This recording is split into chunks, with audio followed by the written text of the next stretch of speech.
Shalom, selamat pagi anak-anak Miss semuanya. Semangat ya untuk belajar hari ini.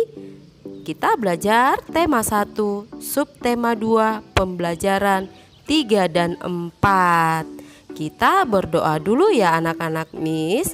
Duduk yang bagus, lipat tangan, tutup mata, persiapkan hati kamu dengan baik. Mari kita bersatu di dalam doa. Tuhan Yesus, terima kasih buat hari ini.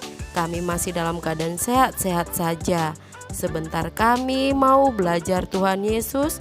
Berkati kami, berikan kami kebijaksanaan supaya kami tetap semangat dan dapat mengikuti pelajaran meskipun dari rumah. Ini doa kami Tuhan Yesus. Terima kasih. Haleluya. Amin. Nah, anak-anak Miss, silahkan simak video yang Miss buat ya. Jangan di skip-skip. Oke. Pendengaran manusia.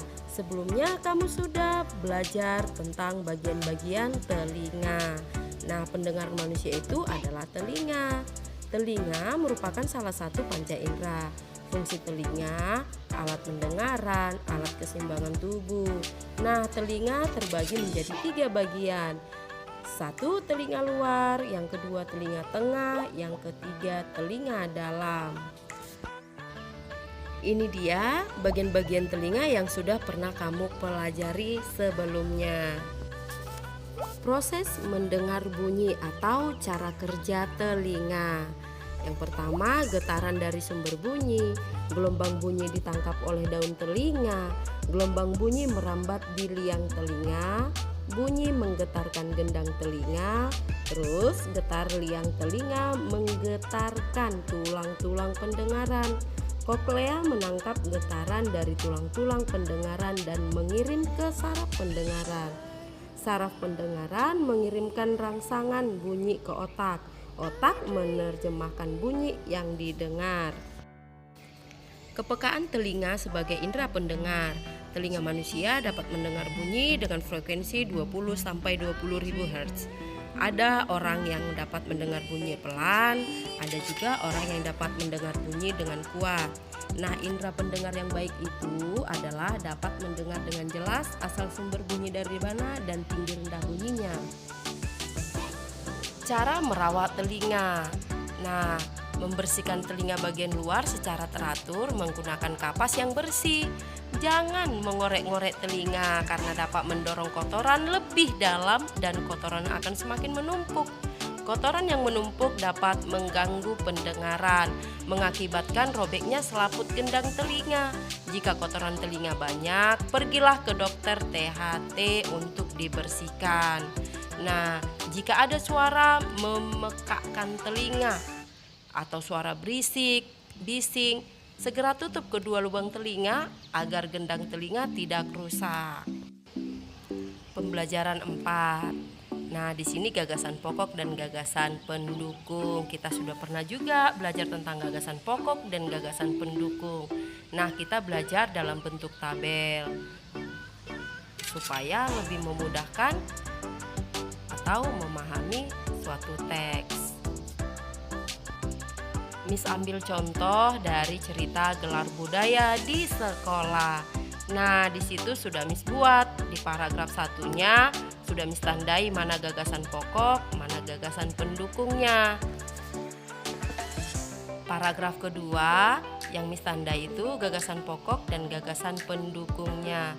Nah, sekarang kita buat ke dalam bentuk tabel supaya lebih kamu mudah untuk memahaminya. Ini dia dalam bentuk tabelnya, ada paragraf, gagasan pokok dan gagasan pendukung. Dari sini kamu akan lebih mudah untuk memahami dalam penentuan gagasan pokok dan gagasan pendukung. Itulah tadi pembelajaran 3 dan pembelajaran 4 yang kita pelajari hari ini.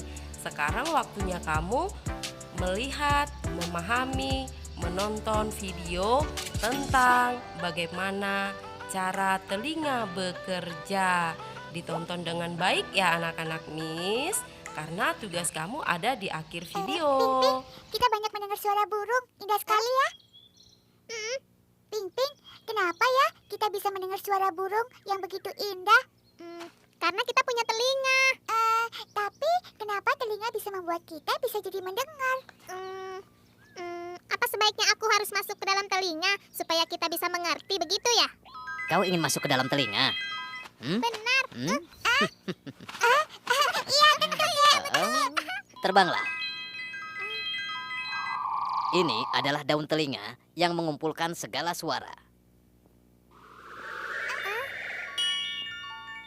Ini adalah saluran telinga. Daun telinga dan saluran telinga ini adalah pusat pertama untuk menyalurkan suara. Yang berbentuk oval dan agak bening itu apa, Kek?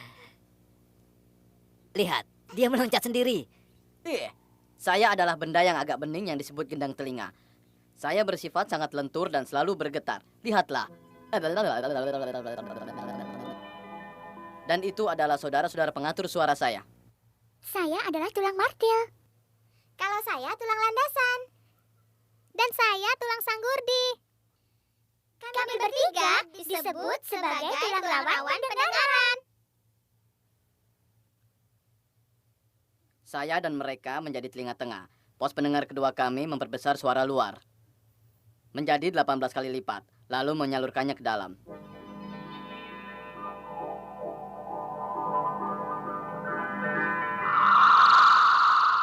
Tulang suara dan gendang telinga merupakan jembatan antara luar ke dalam yang sangat penting. Kalau anak-anak tidak hati-hati menjaga gendang telinga, maka gendang telinga bisa pecah dan tulang suara menjadi sakit sehingga menyebabkan radang otak.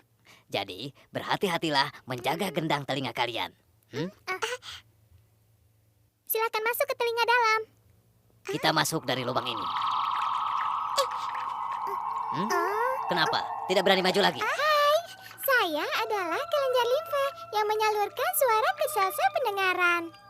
Halo, saya adalah sel-sel bulu halus yang mengantar suara saraf pada pendengaran. Itulah saya. Terima kasih. Kami yang menyalurkan suara dan merupakan pusat pendengaran ketiga pada telinga dalam. Kakek akan keluar membuat percobaan.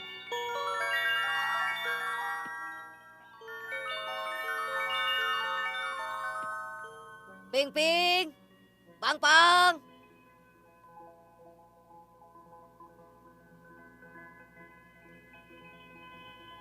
Ping Ping, Pang Pang. Terdengar? Iya, terdengar ya.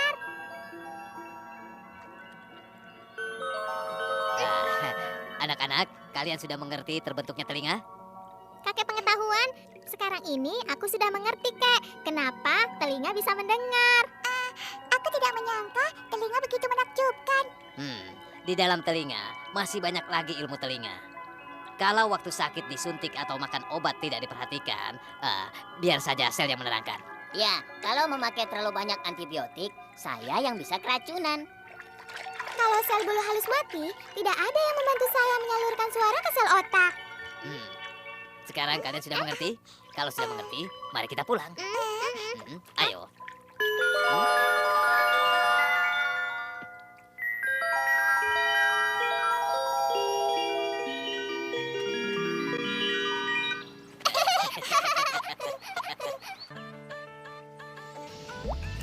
Ini dia tugas kamu ya anak-anak Miss. Jangan lupa untuk menulis soalnya ya. Dikerjakan dengan baik di buku tugas kamu. Sampai di sini pembelajaran kita hari ini. Tuhan Yesus memberkati. Shalom.